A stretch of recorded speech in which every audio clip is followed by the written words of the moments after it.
Bonjour chers étudiantes et étudiants, dans la suite de ce cours de gestion financière, dans cette partie ou dans ce chapitre, nous allons voir les décisions d'investissement.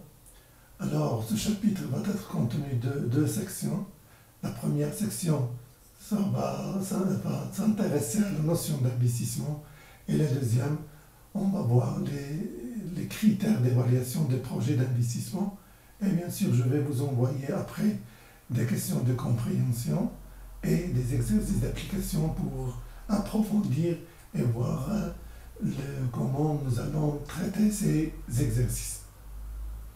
Alors, au terme de ce chapitre, l'étudiant doit être capable de connaître les caractéristiques d'un investissement, de connaître les types d'investissement. Ce sont des éléments fondamentaux pour mieux s'adapter aux notions que nous allons voir après, parce que c'est très utile de savoir les modes d'investissement et les types d'investissement et leurs caractéristiques.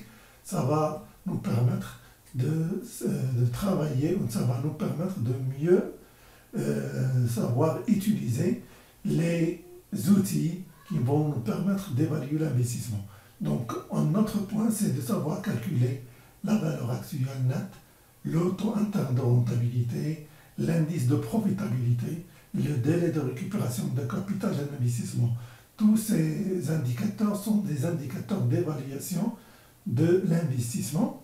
Et enfin, et c'est le point le plus important, c'est que l'étudiant doit être capable d'interpréter les critères d'évaluation d'un investissement. Alors, pour commencer, nous allons travailler tout d'abord sur la notion d'investissement. Donc, pour l'investissement, il y a différentes définitions que nous allons traiter ici. Donc, on commence par la définition comptable. L'investissement, de point de vue comptable, c'est une immobilisation. Et c'est une dépense destinée à l'actif immobilisé, c'est-à-dire c'est une dépense qui va être classée dans la classe 2 du plan comptable et par suite elle va être soit des immobilisations en non-valeur, soit des immobilisations incorporelles, soit des immobilisations corporelles ou soit des immobilisations financières. Alors cette définition, c'est une définition restrictive de l'investissement car elle ne tient compte que des dépenses qui ont une incidence sur la classe 2 de l'entreprise et ne prête pas une évaluation monétaire explicite de l'investissement. Donc, de ce fait, on passe à une deuxième définition et c'est une définition psychologique, encore loin de la comptabilité et de la finance et qui considère que l'investissement n'est autre qu'un décalage de la consommation dans le temps. Donc l'investisseur, lorsqu'il décide d'investir, il va accepter l'échange d'une satisfaction immédiate et certaine avec une autre dans le futur, avec une espérance d'acquérir plus de satisfaction. Et c'est une définition psychologique qui n'a pas beaucoup d'intérêt pour nous en tant qu'investisseurs. Et d'après cette définition, il est très difficile de mesurer l'investissement parce qu'elle ne peut être quantifiable. On passe à une troisième définition, c'est la définition financière. Et cette définition considère que l'investissement, c'est une dépense immédiate en vue d'un encaissement futur supérieur sur plusieurs périodes. Ce n'est pas seulement une seule période, mais on va essayer d'investir aujourd'hui pour récupérer plus d'argent, plus de monnaie, mais sur plusieurs périodes. Donc, dès lors, tout décaissement immédiat susceptible d'entraîner des recettes ultérieures est supposé révéler du champ de la politique d'investissement. Cette conception est plus large que la définition comptable, car elle inclut la formation du personnel, la publicité, etc. Toutes les dépenses qui ne peuvent être comptabilisées dans la définition comptable. Alors, on passe maintenant aux caractéristiques de l'investissement, d'accord? Alors, tout investissement a un ensemble de caractéristiques qui va nous permettre de bien définir et de bien saisir l'investissement. On commence par le montant d'investissement et c'est une caractéristique très importante que l'étudiant doit bien maîtrisé pour ne pas se tromper sur la valeur du montant d'investissement. Parce que le montant d'investissement il est composé de plusieurs éléments, nous allons le voir. Donc le montant d'investissement représente l'ensemble des dépenses directes et indirectes nécessaires à la réalisation du projet. Donc on commence par le prix d'acquisition des biens, de tous des biens incorporels et financiers et tout ça. On ajoute en montant à ces montants les frais accessoires, par exemple l'achat, le transport, l'installation, la douane, la maintenance de l'installation, tout ça, donc ça rentre dans le cadre du montant d'investissement. En plus de tous ces éléments, il faut faire attention que pour lancer un projet d'investissement, il est nécessaire d'ajouter les besoins de financement d'exploitation, ce qu'on appelle le besoin de fonds de roulement.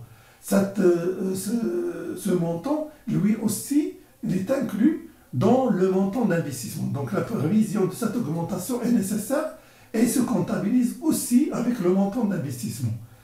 Bien sûr, le montant d'investissement se comptabilise hors taxes parce que les taxes ne sont pas plutôt sont des taxes qui vont être récupérées par l'État et par suite ne peuvent être comptées dans le montant d'investissement.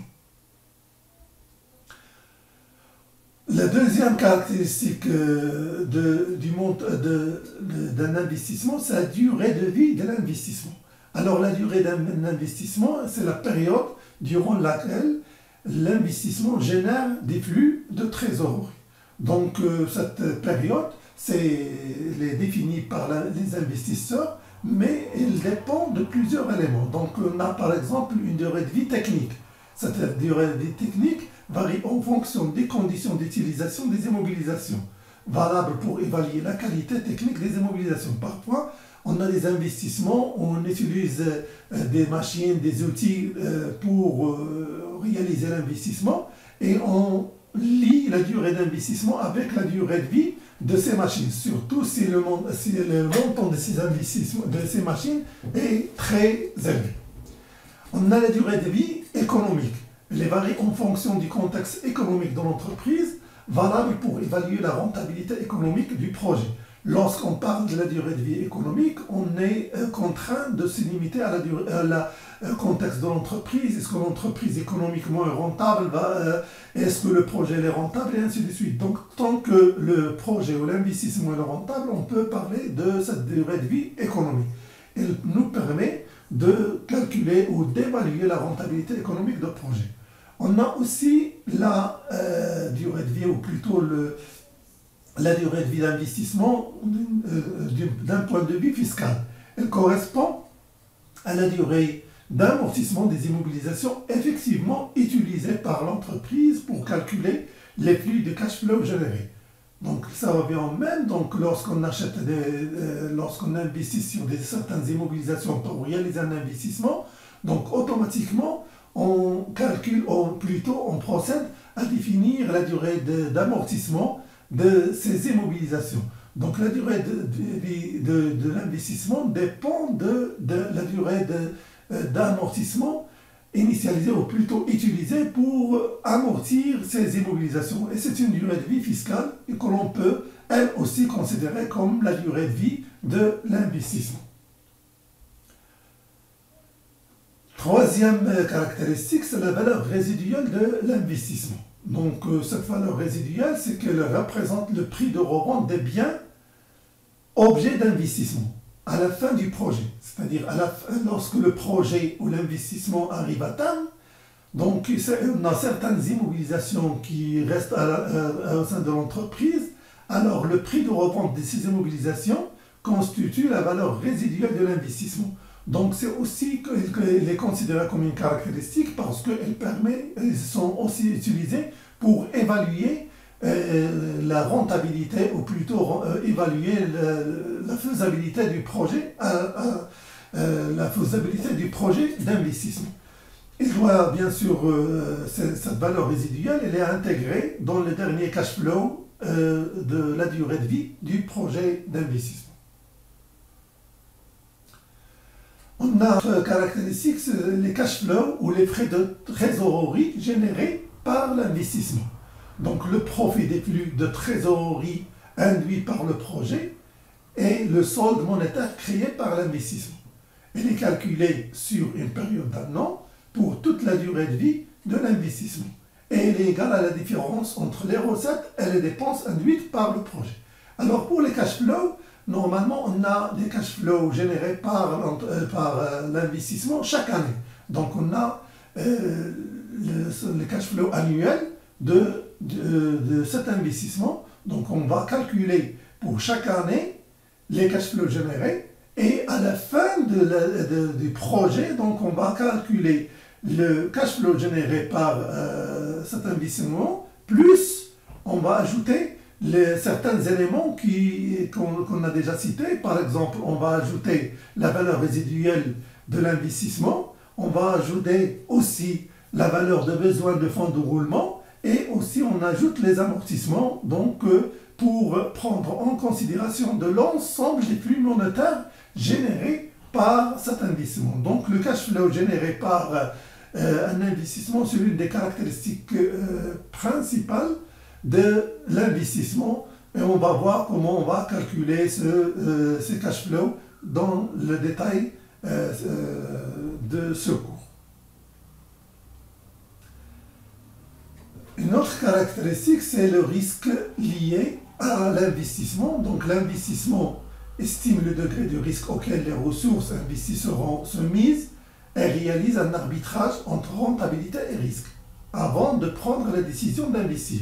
Donc pour chaque investissement, on a un risque lié à cet investissement. Et bien sûr, la rentabilité dépend du risque couru et c'est avant de se lancer dans le projet d'investissement, on peut calculer est-ce que le risque de perte, etc. est élevé ou faible et quelle est la rentabilité liée à ce risque et prendre une décision. Donc le risque peut être mesuré en comparant les coûts des ressources propres et le taux d'intérêt des dettes financières, mais pratiquement en prenant compte de ces risques et en se lançant dans le projet, on ajoute 2 à 3 points dans le taux d'actualisation utilisé pour augmenter la pertinence de l'investissement. Alors on va prendre un exemple pour mieux comprendre, pour essayer de faire ressortir les caractéristiques d'un investissement. Et on va prendre un projet d'investissement comportant du matériel pour 200 000 dirhams, amortissable linéairement sur 5 ans. L'augmentation des besoins de fonds de roulement estimés pour ce projet est de 12 000 dirhams. Les charges fixes hors amortissement supposées constantes durant toute la période sont estimées à 24 000 dirhams. À la fin du projet, le matériel a été vendu au prix de 17 000 dirhams. Les prévisions d'exploitation relatives à ce projet sont les suivantes en milliers de dirhams. Donc on a les années de 1 jusqu'à 5 ans, donc la durée de vie du projet de 5 ans. Le chiffre d'affaires prévisionnel est de 110 pour la première année, 150 pour la deuxième année, 190 pour la troisième année, 220 pour la quatrième année et 240 000 pour la cinquième année. Et les charges variables sont estimées à 70, 83, 95, 104 et 118 pour la dernière année. Donc le taux de l'IS est de 30% et on vous demande de faire ressortir les caractéristiques de cet investissement. Donc automatiquement, on a dans notre exemple, on va faire ressortir le montant d'investissement en premier lieu. Donc on a dit que le montant d'investissement il est constitué de l'ensemble des frais engagés pour acheter le matériel et pour les montants engagés pour acheter le matériel et les frais accessoires et aussi on ajoute l'augmentation de besoin de fonds de roulement. Donc le prix d'achat du matériel hors taxe est de 100 000. On a une augmentation de besoin de fonds de roulement liés à cet investissement estimé à 12 000 dirhams. Donc le montant total de l'investissement est égal à 200 000 dirhams. La durée de vie, donc elle est déjà citée dans le tableau. Donc on a la durée de vie d'investissement, elle est égale à 5 ans. Et la valeur résiduelle de l'investissement, elle est égale à 17 000. Elle est citée dans l'énoncé de l'exercice. Alors les cash flows générés par l'investissement, donc on a le tableau suivant dans lequel on va citer les cash flows générés par cet investissement. Donc on commence par un tableau dans lequel on trace les années, le chiffre d'affaires prévisionnel, donc 210 jusqu'à 240 000 pour la 5e année, et on a les charges variables estimées. Donc dans le tableau c'est 70, 83, 95, 104 et 118. Les charges fixes hors amortissement, on a 24 000, 24 000 sont déjà cités. Et on a l'amortissement, on doit l'amortissement du matériel de notre investissement, le matériel acheté. Donc ici, il faut faire attention donc, sur le montant d'amortissement parce qu'on a 40 000, 40 000, 40 000, mais si on revient sur le montant total d'investissement, elle est égale à 212 000. Donc on ne fait pas l'amortissement du besoin de fonds de roulement, mais on fait tout simplement l'amortissement du montant du matériel. Donc le montant du matériel c'est 200 000, donc on a sur 5 ans, 200 000 divisé par 5 ans, elle est égale à 40 000.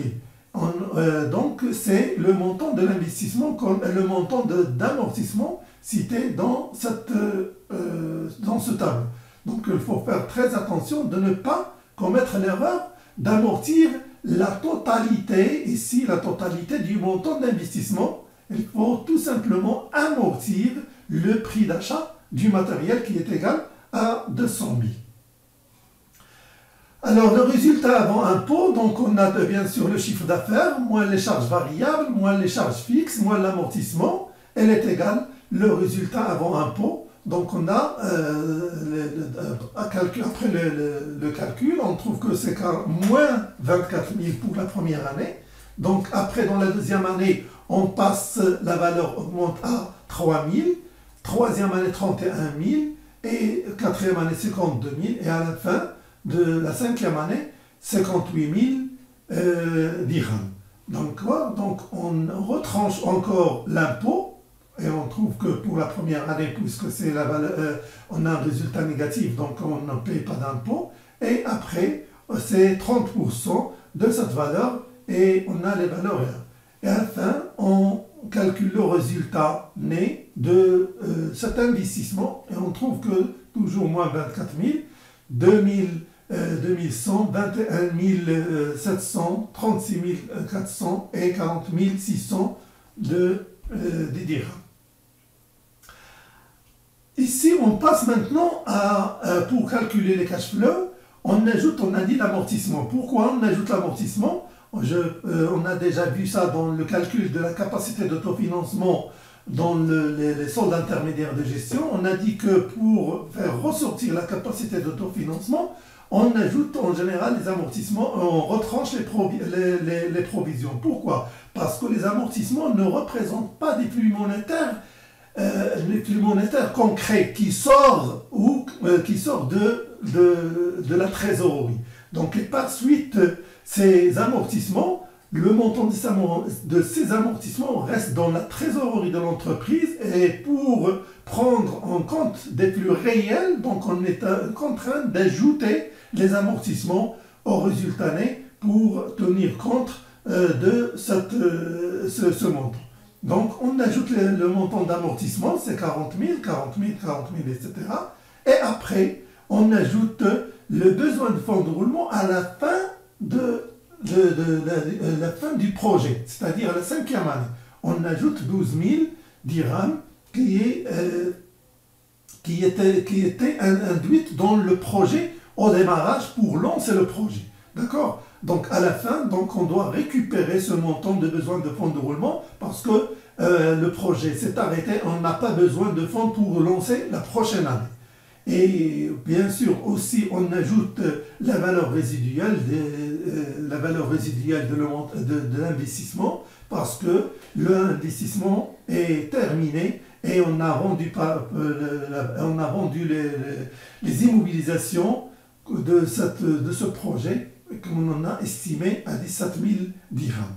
Donc tout ça, à la fin, pour calculer les cash flows générés par l'investissement tout entier, donc on a pour la première année 16 000, pour la deuxième année 42 100, pour la troisième année 61 700, pour la quatrième année 76 400 et pour la dernière année, donc on a 109 630, d'accord, 109 630 dirhams. Donc voilà comment on calcule les cash flows générés pour chaque année.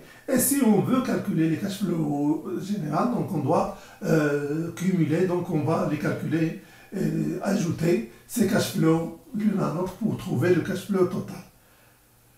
Alors maintenant on passe à une autre notion, à la typologie d'investissement. Donc c'est une classification d'investissement. Donc on commence par la classification selon la destination. Donc on a les investissements qui sont destinés à des frais préliminaires, charges à répartir sur plusieurs exercices. Donc ce sont des investissements en non-valeur.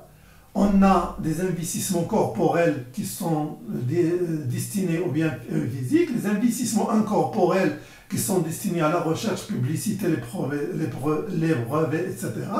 Et les investissements financiers, on a un investissement dans les actions, les droits de propriété, et l'investissement humain dans le recrutement, la formation, la mise à jour des compétences. Donc c'est une classification selon la destination. On a une autre classification selon l'objet de l'investissement. Et on a un investissement de remplacement qui vise à remplacer certaines machines ou certaines immobilisations.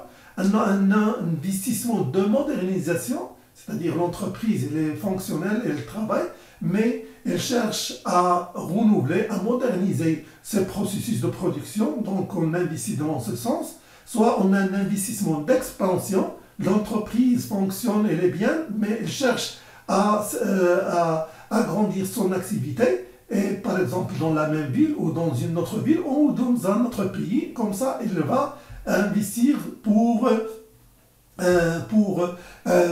créer d'autres usines, etc.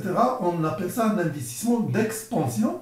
On a l'investissement stratégique, ça c'est aussi c'est un type d'investissement qui vise le futur, c'est-à-dire on cherche par exemple, à titre d'exemple, une société cherche à acheter une autre. Donc dans ce cas-là, sur le marché boursier, elle va acheter ses actions pour détenir une grande part dans le capital de cette société, et par suite, il va acquérir cette société et va l'acheter. Donc ce sont généralement, on parle des fusions, donc c'est un investissement stratégique qui vise des objets, des visions stratégiques de l'entreprise.